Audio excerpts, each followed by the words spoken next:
Hello again, and welcome to another episode of BitNote. This is David Collins, and we'll be playing some great selection of video game music. Stay tuned and hope you enjoy.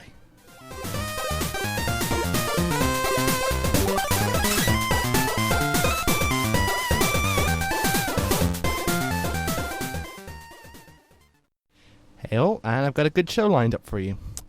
In this episode, I'll be starting what's going to be the first part of a four-part kind of series covering That Game Company. Yes, That Game Company.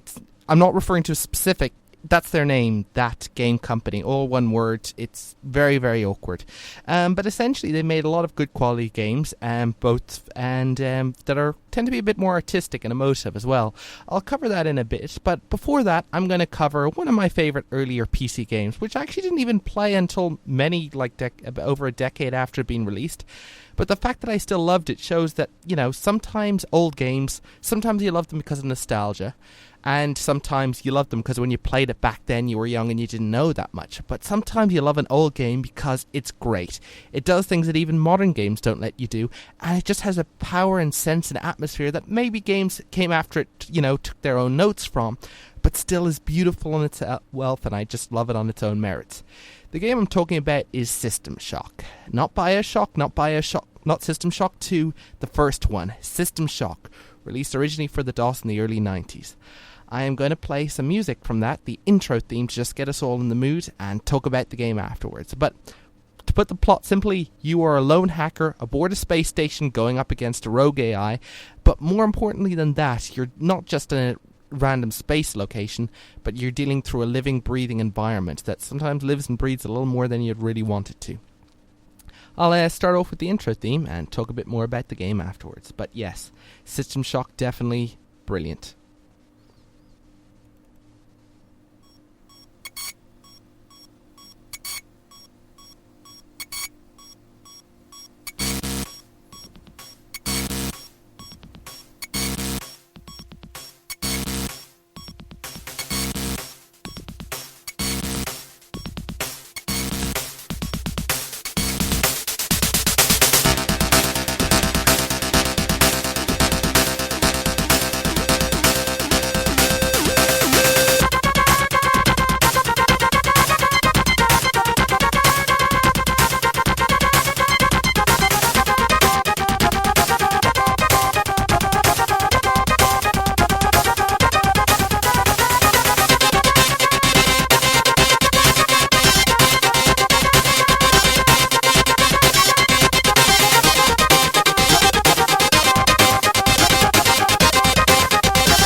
And that is the intro theme for System Shock.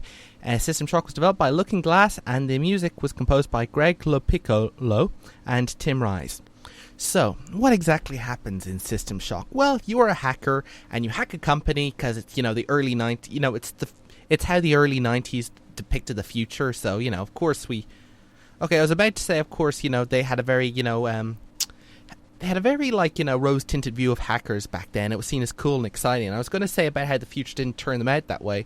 But then I thought of, people like Eric Snowden and Bradley Manning and realized, boy, that people with technical knowledge, I mean, they technically weren't hackers. They just had access to materials and used it. But I'm just going to abort this line of conversation. But the fact is, you are how the early 90s imagined hackers in the future being this really cool dude who goes around.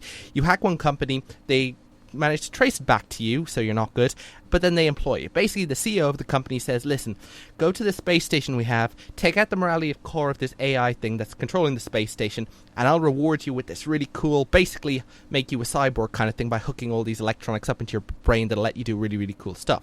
So you, like any good geek who really, really likes cool, shiny, techie gadget gizmos, accept the offer, go up, do everything you want, and then you spend 6 months, you get the surgery that puts the computers in your head, and then you go to sleep for 6 months while you recover. When you wake up, you find what every single person playing the game could predict it would have happened, that maybe an AI without a morality center would not exactly be the most conducive to a well-running space station, and you find you're more or less, not quite, effectively the only live person left on the ship. Mutants are basically going, people are being mutated, others have been killed, and all the computers-like systems are now turned against you. The entire space station has basically been turned into a gauntlet, a battleground, where basically everything is trying to kill you, a running theme in many video games, and you basically trying to figure out what to do. Thankfully, some people from Earth managed to get into contact with you and say, listen, we know about your deal and all that sort of illegal stuff, but we don't really care about that right now because the AI that's on the station you're in is just trying to kill all of humanity. And that starts your epic quest in order to survive the damn space station, in order to actually defeat the alien menace and, get old systems back and hopefully survive as a result. And that, my friends, is how System Shock begins, and trust me, there's quite a few more turns and twists before this story comes to its completion. So, of course, that might sound like a great movie summary, but in terms of the game, how does it play? Well, it's a very early 3D game in the early 90s. Back then, the early 3D meant two things. One, it would be very primitive even by today's standards. There are ways you can download mods and, user-made stuff that improves it, but it still kind of looks pretty primitive. But at the same time, at the same time, back then, people didn't have quite a defined idea of what to use with 3D for, so it tended to be more imaginative and take more or less interesting turns. The space station you're on has several levels, and each of them have got a specific function, and generally everything's pretty well ordered. And one thing I kind of like about the game is that the setting is very, very compact. You're kind of edging along. It's not like even its sequel, for instance, where you're running down a corridor and opening to this big thing and running through great big hallowed walls. In System Shock, every step kind of matters. You can rush a bit, but then you might run into the view of a robot. But at the same time, if you're cautious, you can do it. You're taking cautious steps, but still with a good pace. And it's just, there's so many areas and nooks and crannies and everything to explore. It's got maps and everything. But this comes up to one of the great things about it. The game is just very powerful. Like even modern first-person shooters, you've got an objective or possible more than one objective to get to. But you can still kind of explore the whole area and environment and take diversions and pick up items from here and there. I remember one time I went to a deck I wasn't supposed to and managed to grab some extra special items that I wasn't meant to get until later in the game. But the game let me do that because why the heck not? Why restrict you? They told me I was meant to go to the other deck. It's my own decision if I go to a deck I wasn't meant to and then manage to get some stuff and save me more trouble later, so all the more power to me. But the game also is powerful, not in a lot of other respects. There's the atmosphere, there's the fact that the enemy AI called Shodan is basically omnipresent, taking control of monitors and everything and speaking to you over the loudspeaker and calling you a pathetic hacker and treating to you. It's the whole thing of an omnipresent AI is something that of course other games have adapted, such as the Portal series which of course also had their own female voiced malevolent AI who was apparently trying to kill you but not doing a terribly good job of it. But also as you make your way through it, there's that omnipresent thing. You've also got the voice communications, and as you're making through, it also pioneers a lot of audio logs, where basically you'd find a dead body somewhere, you'd pick up their audio log they had on you, and they'd hear them recite their last thoughts or ideas, or basically has become a trope in video games. There was a lot of people on the ship. They've all pretty much died, but you do manage to find that they were all compulsively addicted to dictaphone machines and narrating their thoughts in the form of audio logs. This kind of seems a bit contrived, but when you can play them and start as you walk around the space station, start playing these logs, hearing them talk about it in the background, you start to form a gradual idea of what the heck is going on and what you've led yourselves into. And then, of course, there's also the obvious things where you listen to an audio log and they'll happen to reveal a combination lock to some little locker somewhere that reveals goodies. So there's always that. But yeah, I mean, the game also just has a lot of good moves. And before I talk a bit more, I think I want to just take a quick break for something. As you've heard, it has a very, techie, electronic, synthesizing, depressing thing. And the game environments are kind of dark and malevolent and sterile. But then you jump into the elevator and, this music plays.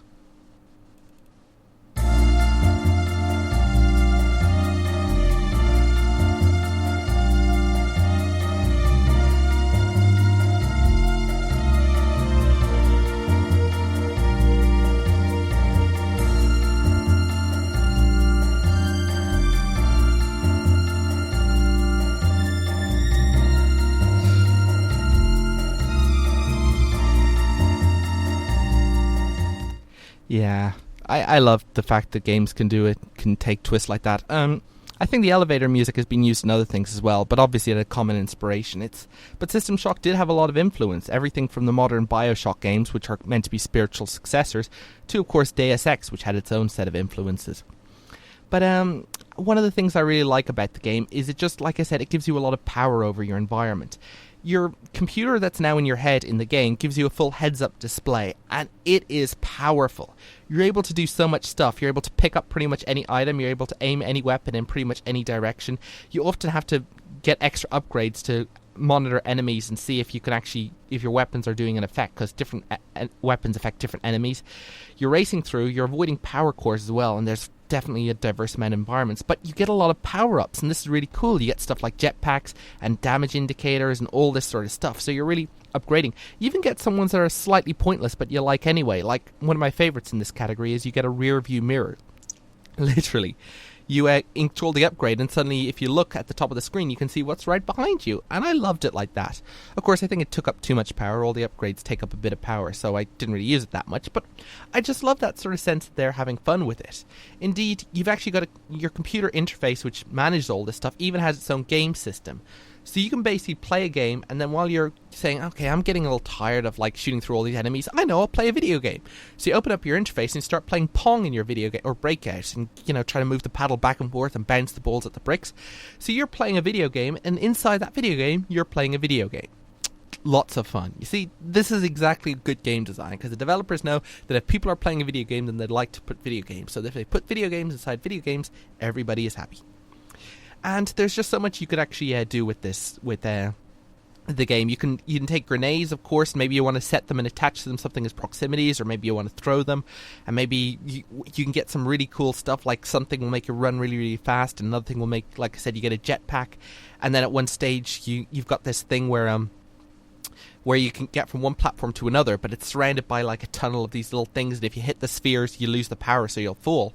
So you have to decide whether you're going to try to jetpack across, or try to find a more roundabout route that will lower the bridge. The game just throws you with a lot of different scenarios and different situations, and it's kind of like working it out. I like games like this. I like games like New Zealand Story, where you just jump and shoot, and it's a fun game, and you have a lot of fun and go through crazy environments.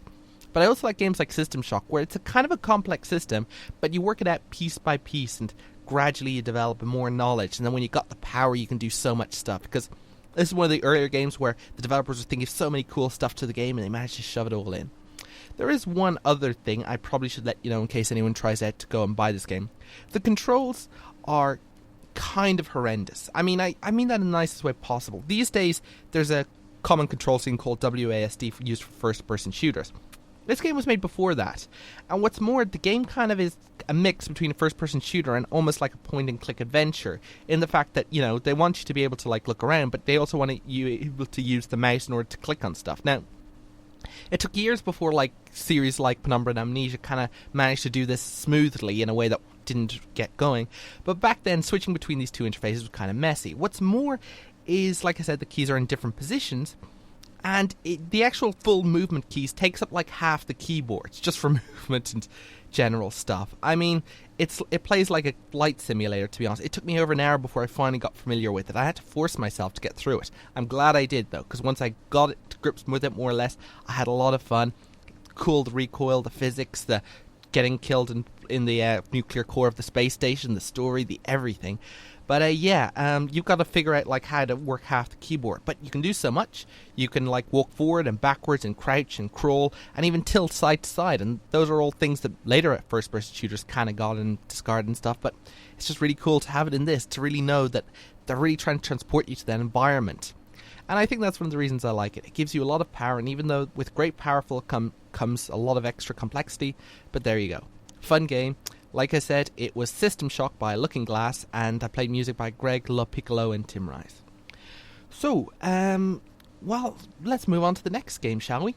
And to take a complete jump from one PC classic game that was just powerful and edge-setting, to actually another game that was edge-setting in its, trending in its own right, but in a very different way.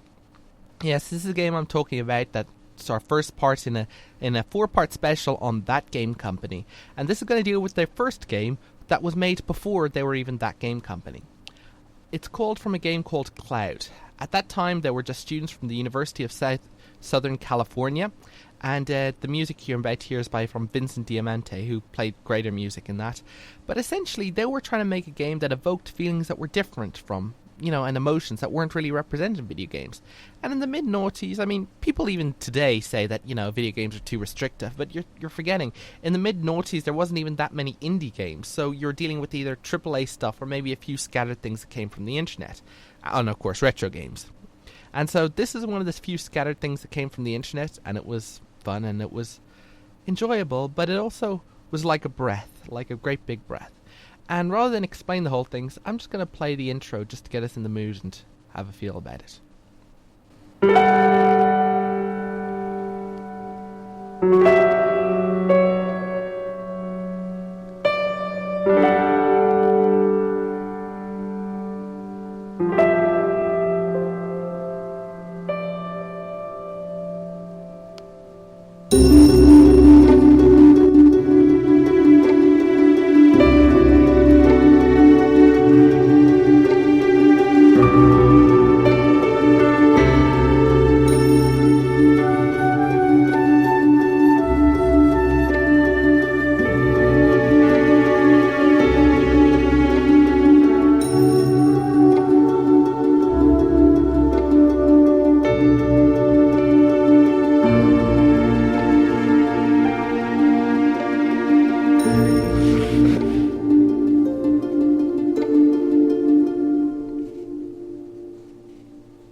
And that was Intro 1 from the game Cloud, which was originally developed by University of Southern California students.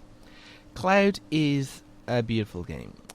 Essentially, you are a kid with asthma in a hospital bed, great start, who's basically trying to imagine a world much better, and he imagines himself flying through the sky. A great, beautiful world out there. And that's how the game begins. You're a kid, you're way up in the sky, you're swooping through the air, and you gradually develop the mechanics, which are basically grabbing pieces of cloud and moving them from place to place. Now, to be honest, I could talk a bit more about the game mechanics, and the game mechanics are okay, and I mean, like in every game, there's a bit of a problem, because you want to create this whole atmospheric environment, but at the same time, at the end, you also have to create something that the players actually have to do. So what happens if they're too focused on what they have to do, they don't quite appreciate the environment? And Cloud just deals with this by, for a start, the actual what you have to do is kind of a bit slow and relaxing and involves something like grabbing up these clouds and moving them from place to place. But more importantly, it just overwhelms us with the atmosphere. When you get started into the actual game, you deal with some very beautiful music. And I just got to play another track from this. This, I believe, is from the third level in the game. There's only 4 levels. You play through it very quickly. It's a free PC downloadable title. But once you do, you find yourself swooping through with the bright blue sky above you and the deep blue sea below you and a few islands and buildings here and there. And, of course, the white fluffy clouds as they go through the air. And then you can even press and hold, and while most of the game you fly around at a level, you can even press and hold the middle mouse button, and then suddenly go swooping up and down and soaring and down and right near the ocean and back up again, and it's just beautiful.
And that was the background music for Cloud Level.